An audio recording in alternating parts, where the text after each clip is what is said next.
The expressions for the sum to n terms of some arithmetic sequence are given below. Find the expression for the nth term of each. അതായത് ചില സമാന്തര ശ്രേണികളിലെ ആദ്യത്തെ n പദങ്ങളുടെ തുക ചുവടെ തന്നിരിക്കുന്നു. ഓരോ ശ്രേണിയുടെയും n-ാം പദം കണ്ടുപിടിക്കുക. ഇവിടെ നമുക്ക് കുറച്ച് algebraic expressions അഥവാ ബീജഗണിത രൂപങ്ങൾ തന്നിട്ടുണ്ട്. ഇത് തന്നിട്ടുള്ളത് സമ്മിന്റെ ബീജഗണിതമാണ്, അതായത് തുകയുടെ ബീജഗണിതമാണ് തന്നിട്ടുള്ളത്. ഇതിൽ നിന്ന് നമ്മൾ എന്ത് ചെയ്യണം? സീക്വൻസിന്റെ അഥവാ ശ്രേണിയുടെ ബീജഗണിതം നമ്മൾ ഇതിൽ നിന്ന് കണ്ടെത്തണം. അതാണ് നമ്മളോട് ചോദിച്ചിട്ടുള്ള ചോദ്യം. അപ്പോൾ ഇതിൽ ഒന്നാമത്തെ ഇക്വേഷൻ ഞാൻ എടുക്കുകയാണ്. ഒന്നാമത്തെ ഇക്വേഷൻ എന്ന് പറയുന്നത് n² + 2n എന്നാണ്. എന്താണ്? n² + 2n. ഇത് നമ്മളുടെ ജനറൽ ഇക്വേഷൻ. നമ്മൾ പഠിച്ചിട്ടുണ്ട് ജനറൽ ഇക്വേഷൻ. സമ്മിന്റെ ആൾജിബ്ര എന്ന് പറയുന്നത് pn² + qn എന്നാണ്. Okay, pn² + qn. അപ്പൊ ഈ pn² + qn കമ്പയർ ചെയ്യുമ്പോൾ അതിൽ നിന്ന് നമുക്ക് p യുടെ വാല്യൂ, അതായത് ഈ pn² + qn p എന്ന് പറയുന്നത് കോമൺ ഡിഫറൻസിന്റെ പകുതിയാണ്, അഥവാ പൊതുവ്യത്യാസത്തിന്റെ പകുതിയാണ് p എന്ന് പറയുന്നത്. ഇനി p + q എന്ന് പറഞ്ഞു കഴിഞ്ഞാൽ ആദ്യ പദമാണ്, ഫസ്റ്റ് ടേം. ഒന്നുകൂടി, pn² + qn p എന്ന് പറഞ്ഞു കഴിഞ്ഞാൽ പൊതുവ്യത്യാസമാണ്, p + q എന്ന് പറഞ്ഞു കഴിഞ്ഞാൽ ഫസ്റ്റ് ടേം ആണ്. ഇനി ഈ ഇക്വേഷനെ നമ്മൾ ജനറൽ ഇക്വേഷനുമായിട്ട് കമ്പയർ ചെയ്യുമ്പോൾ ഇവിടുന്ന് നമുക്ക് n² കൂടെ ഇവിടെ സംഖ്യകളൊന്നുമില്ല, പക്ഷെ അവിടെ ഒന്നുമില്ല എന്നല്ല അതിനർത്ഥം, അവിടെ 1 ഉണ്ടാവും. ഏതൊരു സംഖ്യയുടെയും കൂടെ 1 ഉണ്ടാവും. അപ്പൊ നമുക്ക് ഇവിടുന്ന് p യുടെ വാല്യൂ കിട്ടും. എത്രയാ? 1. ഇനി n-ന്റെ കൂടെ ഉള്ളതാണ് q. അപ്പൊ ഇവിടെ n-ന്റെ കൂടെ 2 ആണ്. അപ്പൊ q-ന്റെ വാല്യൂ കിട്ടി 2. ഇനി p എന്ന് പറഞ്ഞു കഴിഞ്ഞാൽ പൊതുവ്യത്യാസത്തിന്റെ പകുതിയാണ്. p എന്ന് പറഞ്ഞു കഴിഞ്ഞാൽ പൊതുവ്യത്യാസത്തിന്റെ പകുതിയാണ്. അപ്പൊ എന്തിന്റെ ഒരു സംഖ്യയുടെ പൊതുവ്യത്യാസത്തിന്റെ പകുതിയാണ് 1. അപ്പോ പൊതുവ്യത്യാസം എന്തായിരിക്കും? 2 ആയിരിക്കും. 2ന്റെ പകുതിയല്ല 1. അപ്പൊ നമുക്ക് ഇവിടെ പൊതുവ്യത്യാസം 2 എന്ന് കിട്ടി. ഇനി ഇവിടുന്ന് നമുക്ക് സീക്വൻസിന്റെ അഥവാ ശ്രേണിയുടെ ബീജഗണിതം കാണണം. ശ്രേണിയുടെ ബീജഗണിതം നമുക്ക് ആദ്യം അതിനു മുമ്പ് ഫസ്റ്റ് ടേം ഒന്ന് കണ്ടുവെക്കാം. p + q ആണ് ഫസ്റ്റ് ടേം. p യും q യും കൂട്ടിയിട്ട് 3 കിട്ടി. ഇനി ശ്രേണിയുടെ ബീജഗണിതം കാണണം, അഥവാ nth ടേം, n-ാം പദം കാണണം. അത് കാണാനുള്ള ഇക്വേഷൻ ആണ് എന്ത്? an + b. a എന്ന് പറഞ്ഞു കഴിഞ്ഞാൽ പൊതുവ്യത്യാസം. പൊതുവ്യത്യാസം നമുക്ക് ഇവിടെ കിട്ടിയിട്ടുണ്ട്. എത്രയാ? 2. അപ്പൊ 2n എന്ന് വരും.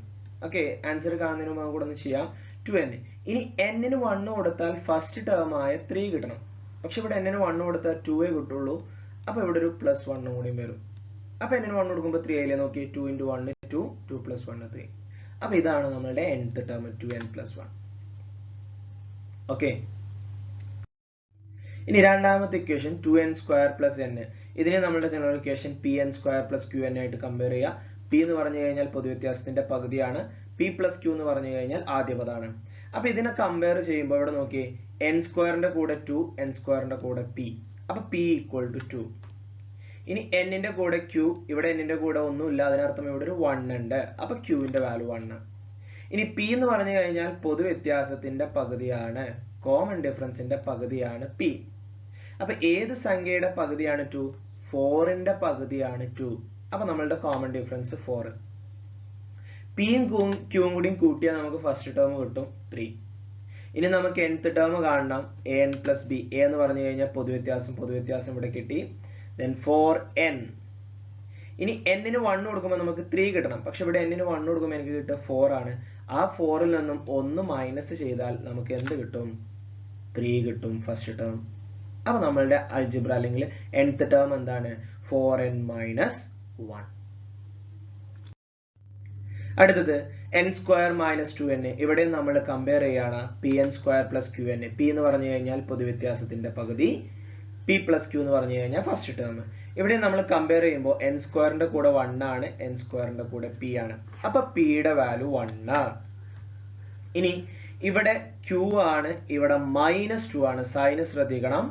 ഇവിടെ +q ആണ്, അഥവാ q യുടെ വാല്യൂ ഇവിടെ -2 ആണ്. അപ്പൊ q എന്ന് പറഞ്ഞു കഴിഞ്ഞാൽ -2. ഈ p എന്ന് പറയുന്ന പൊതുവ്യത്യാസത്തിന്റെ പകുതിയാണ്. അപ്പൊ ഏത് സംഖ്യയുടെ പകുതിയാണ് നമ്മളുടെ 1? 2ന്റെ പകുതിയാണ്. അപ്പൊ നമ്മളുടെ പൊതുവ്യത്യാസം 2.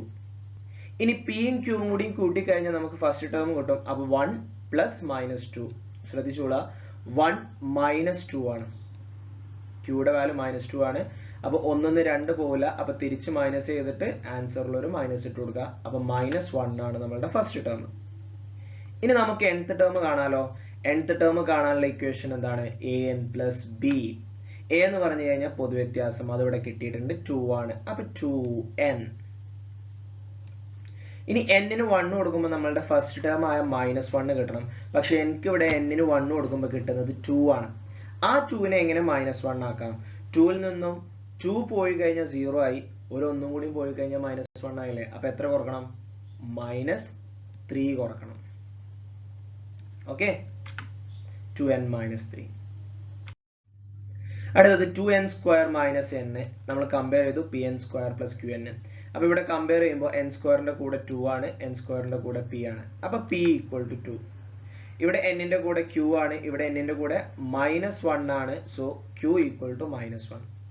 ഇനി p എന്ന് പറഞ്ഞു കഴിഞ്ഞാൽ പൊതുവ്യത്യാസത്തിന്റെ പകുതിയാണ്. അപ്പൊ ഏത് സംഖ്യയുടെ പകുതിയാണ് 2? 4-ന്റെ പകുതിയാണ് 2. അപ്പൊ ഇവിടുത്തെ പൊതുവ്യത്യാസം 4.